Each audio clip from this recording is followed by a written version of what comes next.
Welcome to 30 Minutes of Faith. We're very happy to have Bishop Jaime Soto from the Diocese of Sacramento with us. Thank you for joining us. John, it's a pleasure to be with you. Glad that you would make the time in your busy schedule.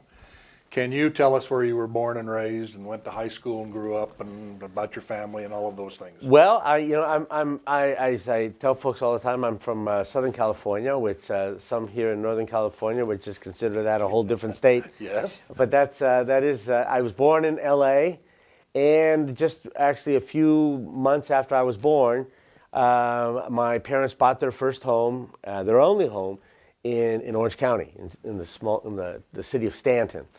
And so that's where I was raised, along with my 5 brothers and 1 sister. We're a family of 7, and I'm the oldest of 7. And I like to say that I was kind of raised in a Catholic ghetto, and in the sense that we really only hung around with our family and our fellow parishioners, and so that was. I grew up in an environment that was tied into family and into faith, and it was both of my parents are very devout Catholics and worked hard at communicating that to us. And I had the benefit of we all had the benefit of going to Catholic parochial school. And I had the benefit of going to Catholic high school, and then after that entered the seminary. And so I was really very much imbued with the faith, not just in the sense of learning the doctrines of the faith and studying the Baltimore Catechism, which Catholics of my generation and older will remember that. But more than that, my parents, and because of that, my family, there was a religious rhythm to the way that we lived. And so religious holidays, even family occasions, there was usually some kind of religious theme to that, whether it was a baptism, a first communion, a wedding, funerals. So this was, everything was very permeated with the Catholic faith and traditions, but at the heart of that was always, particularly with my father, was following the Lord Jesus. A really strong devotion for my father was the Sacred Heart of Jesus, the loving heart of Christ, and you walk into the family home, the Soto family home, and the first thing you saw on the wall was a portrait of the Sacred Heart of Jesus. Now, you'd mentioned to me earlier your father has passed away, for which Yes. we're sorry to hear. Yeah. Your mother's still alive, and I noticed when you didn't say Los Angeles, you said Los Angeles, which I like. I happen to like that a lot. But your mother's still alive, and your brothers and sisters are still living? Yeah. My mother still lives in the same home, and thanks be to God, she's doing well. She's getting older. And then most of my siblings actually live right around my mother's house, which is cool. A great blessing for her.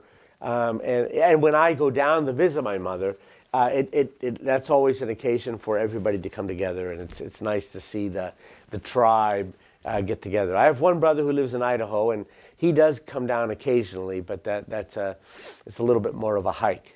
Well, she's probably just thrilled beyond emotion to have a son who is a bishop in the Catholic Church. Well, I think that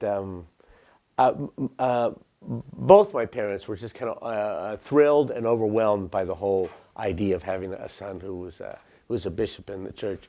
But I think my mother she is very proud and very excited, and then she's also very worried. She knows she knows that it's a tough job, and it makes a lot of demands, and so she's always, when I speak to her every night, and so she's always fretting about one thing or another. If I cough, That's what mothers do. Yeah, if I cough, she thinks I'm sick, and if I yawn, I need to go to bed, and so it's always she's always giving motherly prescriptions over the phone. Now, was she here in town when you were installed? She was. I was at that event, Yeah. and I was just thinking as you were talking, I think I remember either she was introduced to me or she was introduced Oh, okay, publicly yeah, or yeah. something. That was sweet. Well, it was when I came to Sacramento was when both my parents were here. You know, unfortunately, a year later, when I was in a certain sense took over after Bishop Wiggins' retirement, we had a ceremony on that occasion.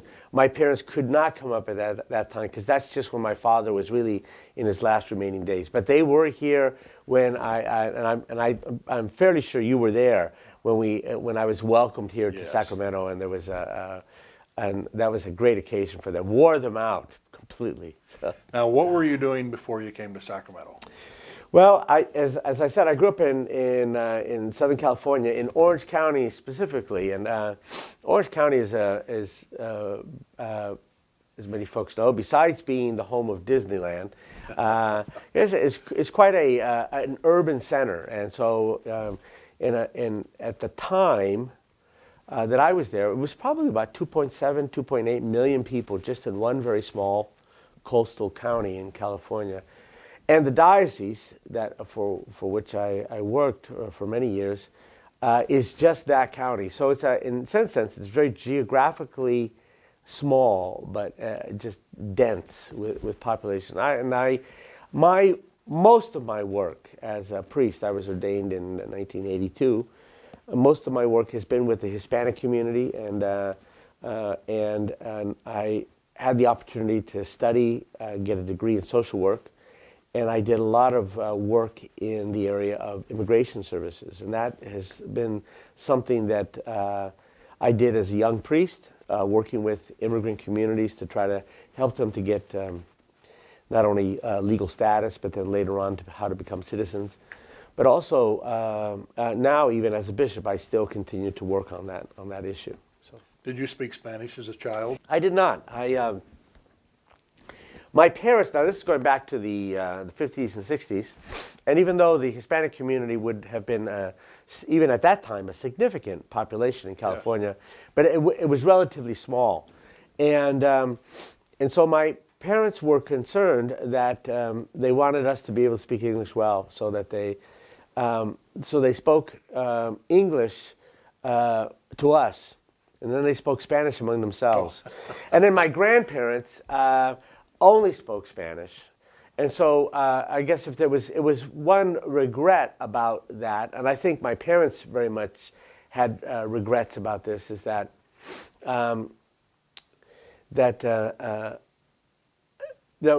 most of us growing up did not have any, how should I say, extended conversations with our grandparents, because it was almost, we just really didn't have the ability to do that, and so most of those conversations were, how should I say, translated by my parents back to us.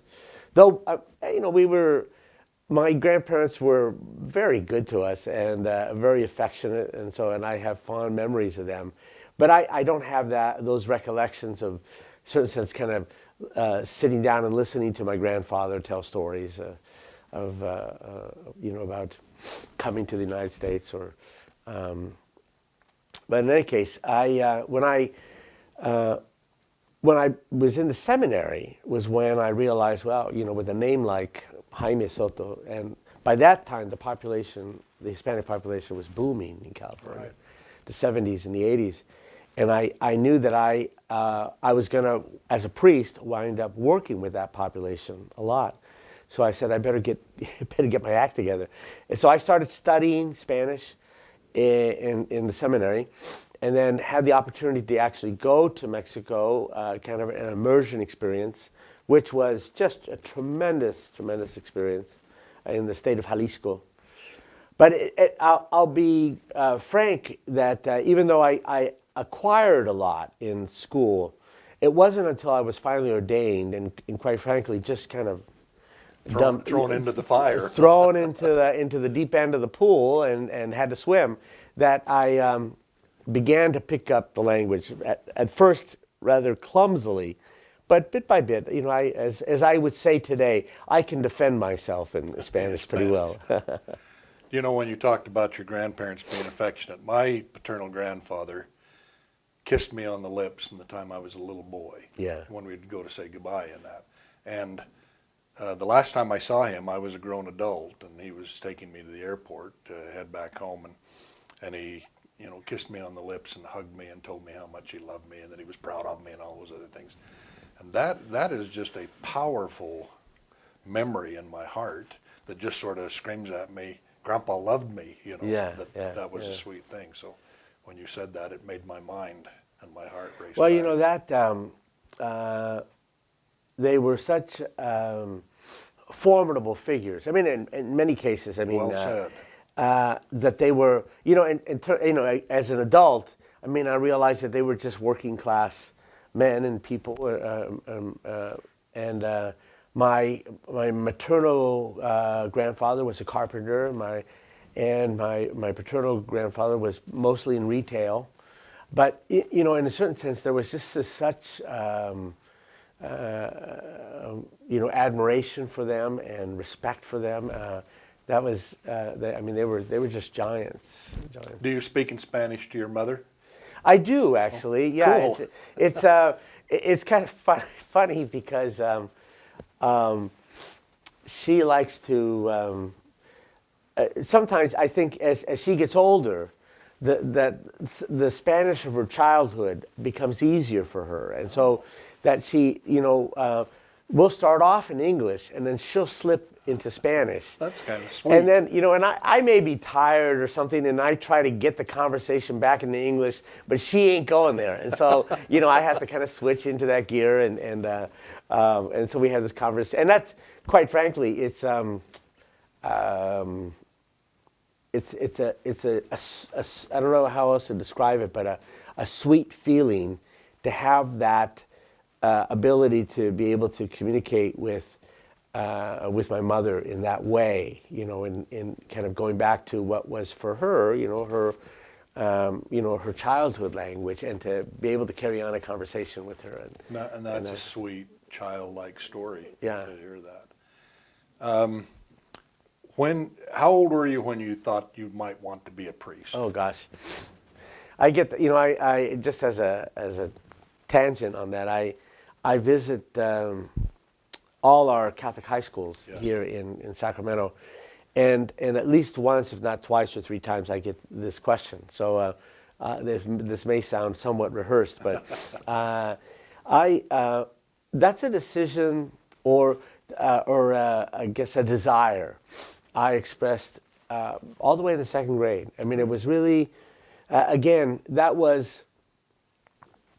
we were in church a lot, and then when we were not, both my parents were very religious people, and so I can only there was an attraction for me to that. Now I was considered a rather, how should I say, restless child in the pew, and maybe the idea of, like, he was the only guy, the priest seemed the only one who had something to do, you know, maybe that was attractive to me. But from a very young age, that was just something that appealed to me. I felt drawn to that. And now as I grew older, there were, you know, obviously my ideas of the priesthood changed. And at times, you know, I thought, oh, maybe I could do this or maybe I could do that. I mean, I grew up in Southern California back in the 60s and 70s. And during that time, you know, the aerospace industry was just big. And so everybody, I mean, we all knew engineers or were related to engineers. And I think almost everybody had somebody who was involved in the aerospace industry back then. And, you know, could talk about, you know, the Apollo projects or the, you know, the Mercury projects, so that was, you know, that was really part of the air we breathed. And so I like a lot of, I think, adolescent boys, or was, you know, thinking about, you know, that, you know, the possibility of going into engineering or going into, you know, some kind of part of that industry that seemed to, you know, was going to, kept growing. And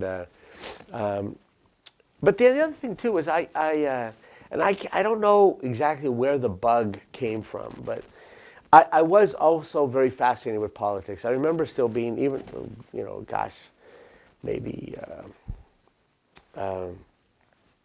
in fifth or sixth grade, and we were, I guess, maybe studying U.S. history, and of course, then and then paying attention to, the political ads, or I remember even watching. I mean, this will sound crazy now, but watching the conventions, the political party conventions, before the presidential elections, and having a certain fascination about the dynamics. And of course, back then, there were always riots going on, but there was this fascination with the political realm, and so I was also fascinated by that. But no matter, I would think about that. Well, maybe I could do this or that, but somehow the idea always came back to no. I think I want to be a priest, and so that was just kind of one of these childhood desires that carried me into adulthood. Every little American boy at some point in time in second or fifth grade could say, I want to grow up and be president of the United States. Oh, yeah, sure. That was going to be cool. When you talked about aerospace, the first 20 years of my adult life, I worked in aerospace, and we spent a lot of time at Space Command in Los Angeles, or North American Rockwell, yeah, or in Huntington Beach, McDonnell Douglas, yeah, that's right, building satellites and all those other things. And it was an exciting way of life, we were sort of competing with the Soviets, and it was going to be a lot of fun. Yeah. But through it all, we want to maintain spirituality and decency and honor and all of those other things. So where did you go to seminary? I went to St. John's in Camarillo, and Camarillo is just in Ventura County, just a little bit north of Los Angeles, and it was just a beautiful spot. Now, if you go to Camarillo today, it's just a sprawling, I shouldn't say just, but it's a sprawling suburb of Los Angeles. I mean, it's a long distance from LA, but as people pushed out further and further looking for affordable homes, they pushed all the way out there. And this is, the Camarillo and Oxnard just sat in this just beautiful coastal basin, and the mountains, mountain range kind of came down into this beautiful coastal basin, and it was a rich, what's left of agriculture still in that area. It's just very, very verdant and abundant. But when I went to school, it really still was, a farm town. Camarillo was this farm town, and and the seminary was kind of on the outskirts of town, and it was actually rather isolated. It was kind of the idea at the time was that, formation for the priesthood should be in some kind of solitary or quiet area, and so there we were in Camarillo with, cattle on one side. Off to the boonies. Yeah, cattle on one side, and if the wind blew the wrong way, you knew they were there. And then orange groves around the campus, and there was this is back in the days when, and I don't know if they still do that, but they used eucalyptus trees to to kind of form a windbreaker around the trees. So I was there for 8 years. 4 years college and 4 years theology. And it was just it was a privilege. It really was a blessing to be able to have that 8 years of study, prayer, reflection as a young adult. That quite frankly, few young adults have that opportunity to really give themselves to those kinds of activities. And I don't have any sense of that time being deprived. We really were taken care of, and it was those experiences of being in the seminary, and many of the things I learned in terms of prayer and study were things that still stick with me today. Is that seminary still there and functioning? It is. Unfortunately, that it used to be a much bigger campus. It had a college campus and a theology campus. And for a lot of different reasons, the Archdiocese of Los Angeles closed the college campus. But they still have the theology campus, which is, I could say probably was the older and the more picturesque part of the. It was kind of a like most things, Southern California, mission slash Gothic, style, and a beautiful campus. And then at the time, surrounded by orange trees, and some of that has gone now, and so now there actually are housing tracts that butt up against the seminary property, which I understand that, but it is kind of unfortunate because again we were just really out all alone in this part. Do you have, with other people who went to seminary, a sort of alumni feel the way we do with our high schools and our colleges? Oh no,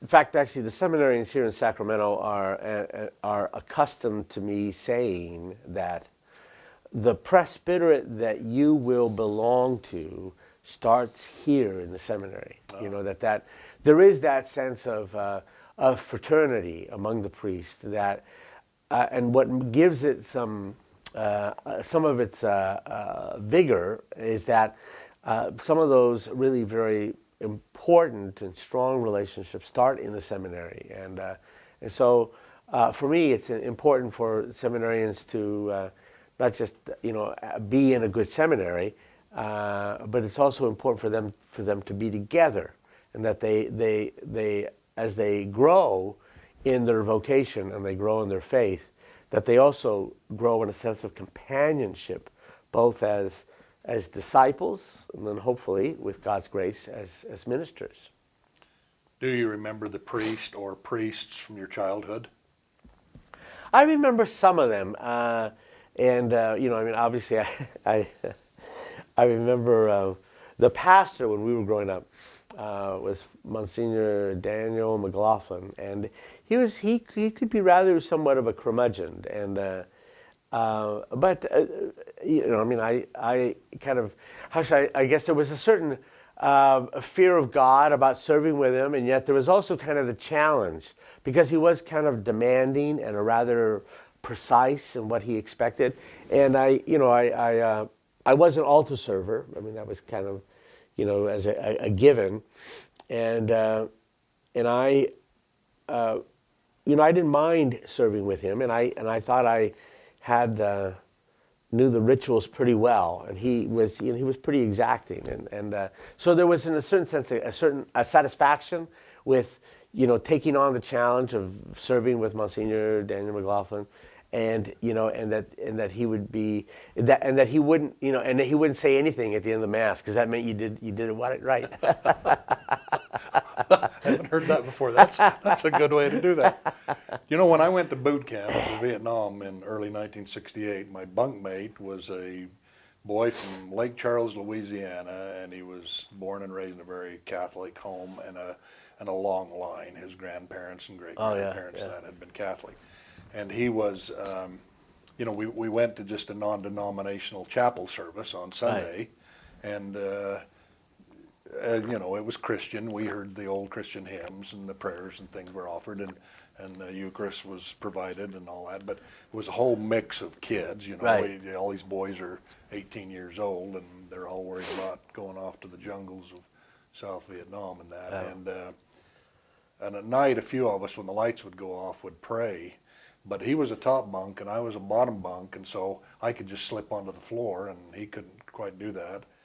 And he would say to me, if you're going to pray, remember my grandmother, and remember, da-da-da-da-da. Oh, that's great. Sort of took requests on who I would pray for. Yeah. And he and I spent a lot of time together in 7 weeks because we had to cover each other's back and all those things, and we spent a lot of time talking God and religion and all of that. And I came to love and understand what a fine Catholic boy he was, and what a good upbringing he'd had, and he loved a couple of the priests. He was born and raised in the Boston area, and He'd had a priest that had been there a good lot of years, and he just loved the man, thought the man could nearly walk on water. You know, he just loved him to death. And I grew to appreciate that. I felt like I knew that priest a little bit by the time we got shipped out and shipped off. Well, how are things in Sacramento with the diocese? And, Well, you know, Sacramento is a very dynamic place, and I guess without making too many comparisons, you know, again, I came from Orange, which was very small and very dense, and here in Sacramento, instead of just a one county diocese, now this is a 20 county diocese with a population that's probably comparable to that, but then spread over 20 counties. But I find it. It's a fascinating environment and with a lot of challenges. One of them specifically is just the proximity to the state capitol, and that is Yes. just it is the issues where faith and politics kind of rub up against each other, and sometimes they rub in the wrong way. It's for a pastor. Wanting to try to look for the ways of how we bring the word into the world. I think this is I do like that challenge of how do we bring the prophetic voice into the state capitol. At the same time, then we have these the whole Sacramento Valley. And the challenges of farm towns, dealing with the drought right now. you use your Spanish in this diocese, I'll bet. Oh yeah, absolutely. Just this weekend, I have 3 confirmations, and one of them will be in English, but the other 2 will be bilingual, and in mostly Hispanic communities. So and